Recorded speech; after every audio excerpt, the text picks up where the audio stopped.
Okay, so imagine this. You're in the middle of New Zealand's parliament, Right. right? Mm-hmm. And all of a sudden, this Māori MP, Hānarawiri Maipi Clark, Right. just throws down this powerful haka, Wow. stops everyone in their tracks. Yeah. And it's not like some tourist attraction. Right. Right. This is a straight-up protest against this bill Oh, wow. that's trying to redefine the Treaty of Waitangi, I see. which is like the bedrock agreement between Māori and the Crown. Right. Yeah. But, we're going to find out things are never that simple. Of course not. So in this deep dive, Okay. we're going to really get into settler colonialism. Mm-hmm. We're going to look at this whole clash between land as sacred versus land as just something to exploit. Interesting. And how this whole story is playing out in similar ways all over the planet. Yeah. And to help us really unpack all this, we've got our expert here. Happy to be here. I'm so glad you're here. Yeah. So when we think about this story in New Zealand, Mm-hmm. what makes it so important in the bigger picture of things? Well, it really forces us to confront something What does that a lot of people don't really realize, Okay. which is that settler colonialism isn't just like some event that happened in the past. It's still very much alive. Oh, wow. And it's woven into the very fabric of our modern world. I see. And this incident with the Haka, it's like it rips the Band-Aid off. Ouch. These unresolved tensions that exist between Indigenous rights and the systems that still try to marginalize them. So for folks like me who haven't spent hours studying New Zealand history, Sure. let's take it back to the Treaty of Waitangi. Okay. What happened there and why is it such a huge deal? Okay, so back in 1840, Okay. you had Māori chiefs and representatives of the British Crown. They signed this treaty, and the goal was to create a partnership. Okay. So the British could settle in New Zealand, but in a way that respected Maori rights. A partnership. Yeah. Yeah.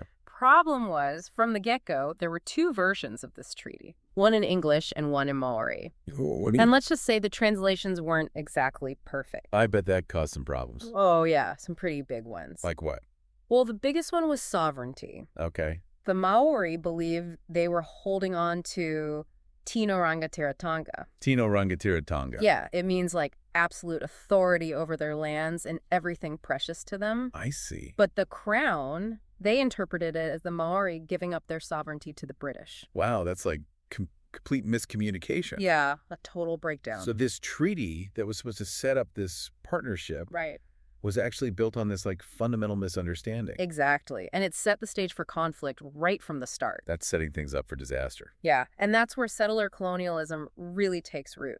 So it's not just about people settling in a new place. No, it's way more than that. What is it? It's a whole system designed to replace the original inhabitants permanently. Wow. Often driven by this insatiable desire for resources and profit. And New Zealand is a perfect example of this. A textbook case. So help me understand how the Treaty of Waitangi, Yeah. with its shaky foundation, led to a situation where, all these years later, Right. a Māori MP feels like she has to protest with a haka in Parliament. Well, that misunderstanding about sovereignty basically opened the door for this systematic taking of Maori land. They just took their land. Yeah, they called it rapatu. Rapatu. And we're not talking about small plots here. No. We're talking huge amounts of land being transferred from Maori ownership to the Crown and settlers. Wow.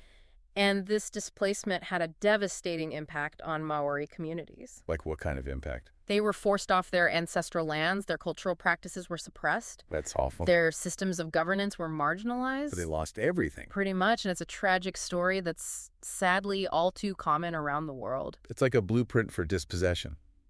Yeah, you could say that. You mentioned this isn't just a New Zealand thing. Right. Can you give us an example of how this happened somewhere else? Sure. Maybe one that would really hit home for our listeners. Okay, let's look at Australia. Okay. They use this concept called terra nullius. Terra nullius. Yeah, it basically means nobody's land. Oh, wow. They used it to justify taking land from Aboriginal peoples. So they just pretended Australia was empty before the British arrived. Pretty much they completely erased thousands of years of Aboriginal presence and connection to the land. That's crazy. How could they just get away with that? Well, terra nullius became a powerful tool for legitimizing colonization.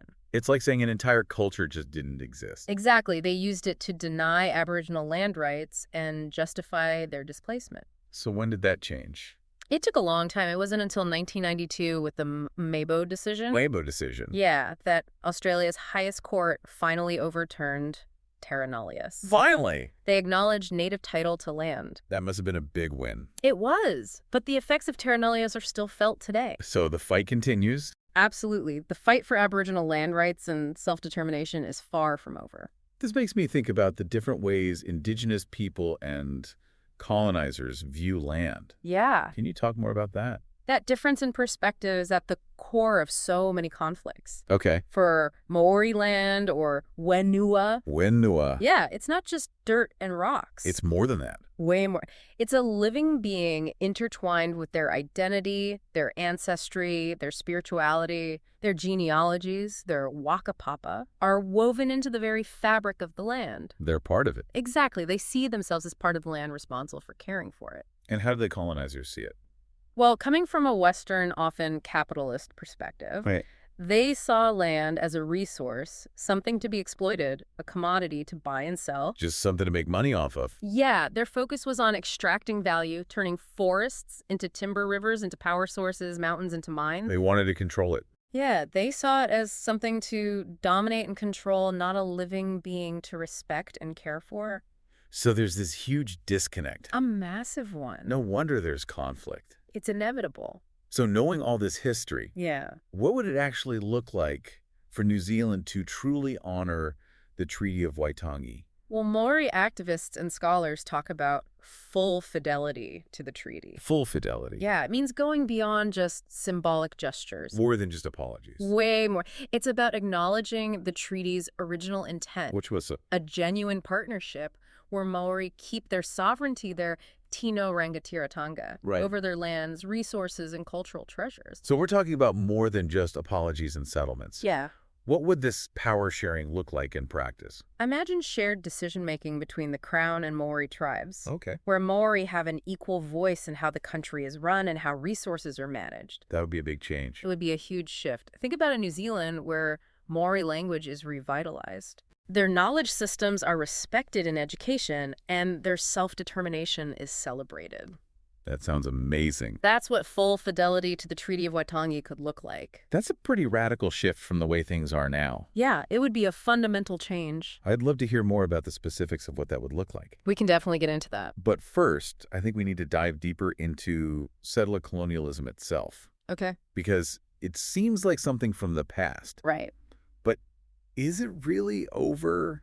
That's a question a lot of people have, and it's an important one to address. Okay. The truth is, while it might look different today, settler colonialism is very much a modern phenomenon. Really? Oh, yeah. Yeah, it's less about like outright violence these days, and more about these subtle forms of dispossession. Interesting. It's like a shapeshifter, you know? It adapts and evolves to maintain control. So what does that look like in the 21st century? Well, think about the ways Indigenous communities are often left out of decisions that directly impact their lives. Like what? Their voices are silenced, their knowledge is ignored, their cultural practices are dismissed. Like they're being erased. Exactly, but not in this dramatic, violent way. Right. It's more like they're slowly being pushed to the margins. A slow erasure. Yeah, it's kind of chilling when you think about it. And this isn't just happening in like remote communities, right? No, not at all. Where else? It's happening in cities, in boardrooms, in government. Wow. Take the struggles of Indigenous peoples in North America to gain federal recognition. So they're not even recognized as Indigenous? In some cases, yeah, the criteria they have to meet are often ridiculous. Like what?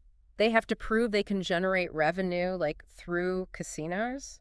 That's so messed up. It's a system designed to keep them divided and powerless. So even who is Indigenous is controlled by the settler state. Exactly. Wow. There's this case in California, the Kitanemuk people.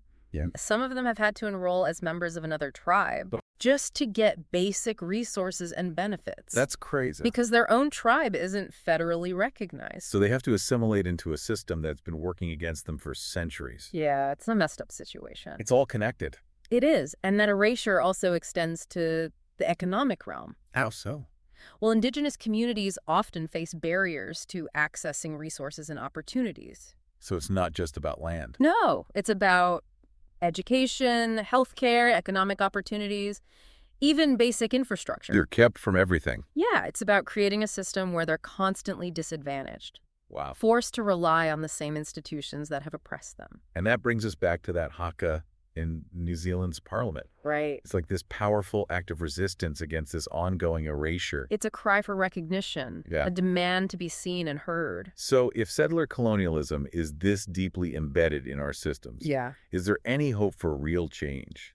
That's the big question, right? Yeah. I mean, where do we even begin? You're right, it's deeply ingrained. Yeah. But I do believe there's hope. Okay. It requires a fundamental shift in our thinking, though. How so? We need to move beyond just acknowledging the past. Okay. We have to actively dismantle the structures that keep this injustice going. That sounds like a huge task. It is, but it's necessary. So where do we start? Well, it starts with listening to Indigenous voices. Okay. We need to hear what they're saying about their experiences and their solutions. Make their voices heard. Exactly. We need to support their self-determination and their fight for sovereignty. So let them lead. Yes.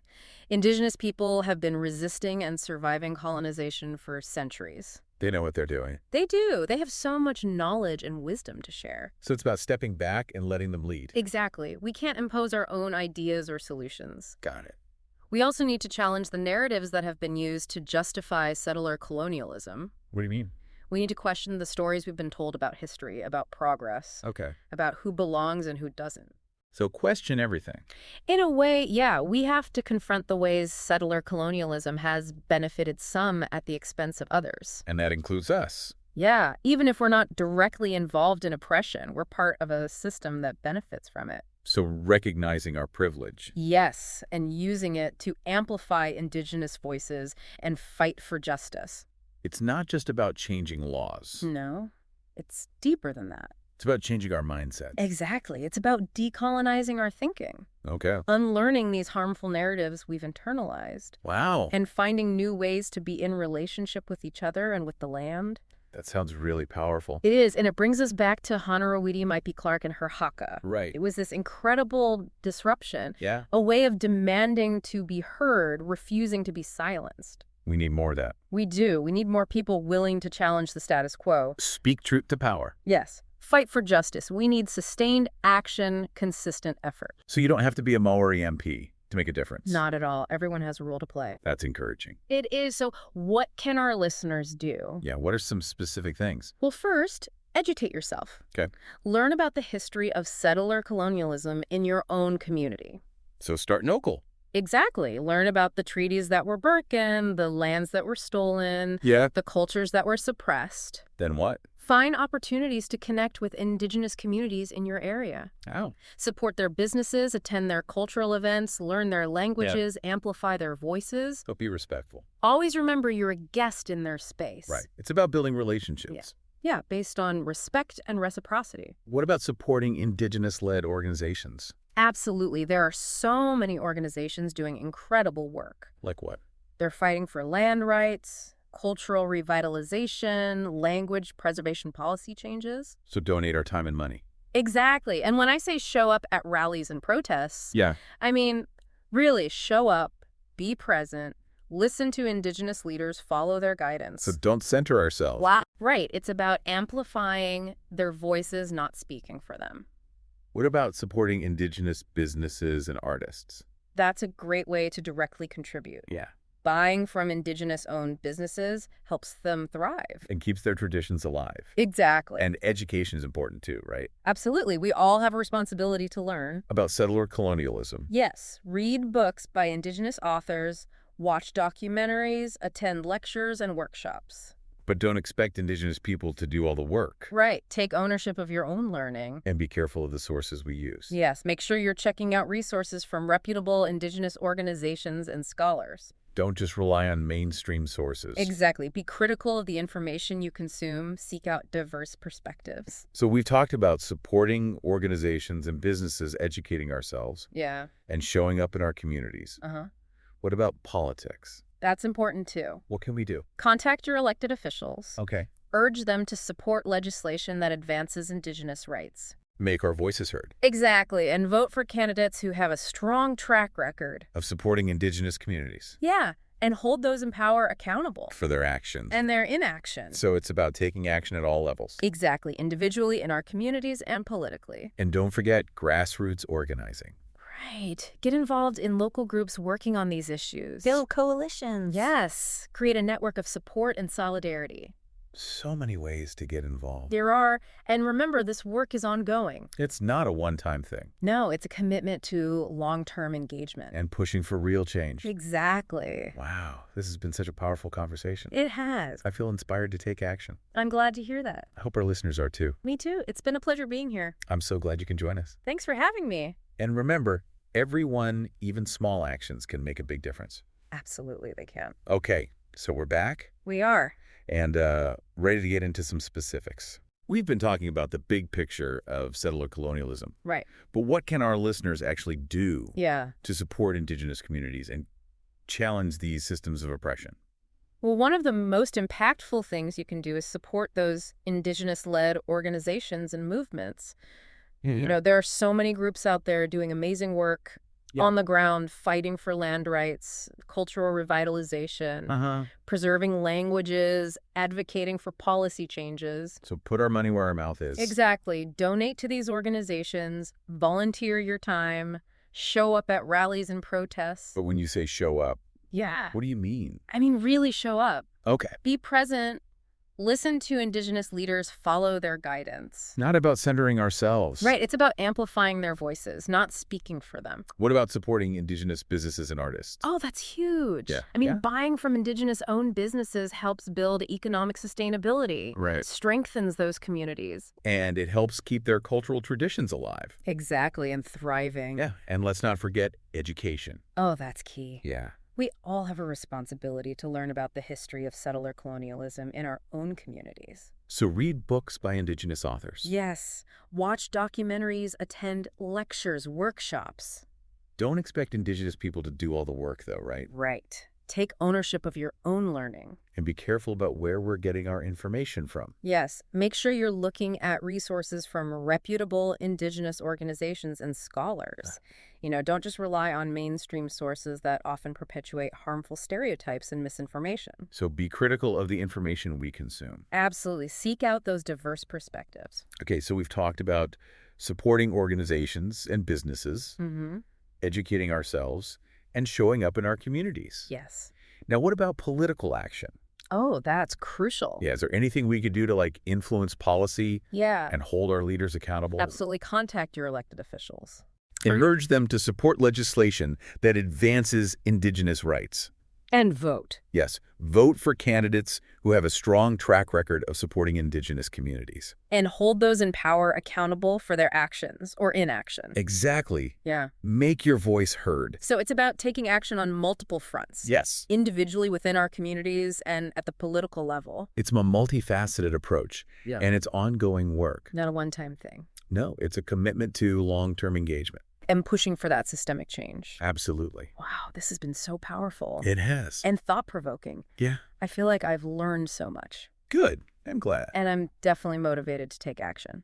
That's what we want to hear. I hope our listeners are too. Me too. Yeah. It's been a pleasure being here. I'm so glad you could join us. Thanks for having me. So to our listeners, as you go about your day, ask yourselves, what steps can I take, no matter how small, to challenge settler colonialism and support Indigenous self-determination in my own community? Good question. The answers might surprise you.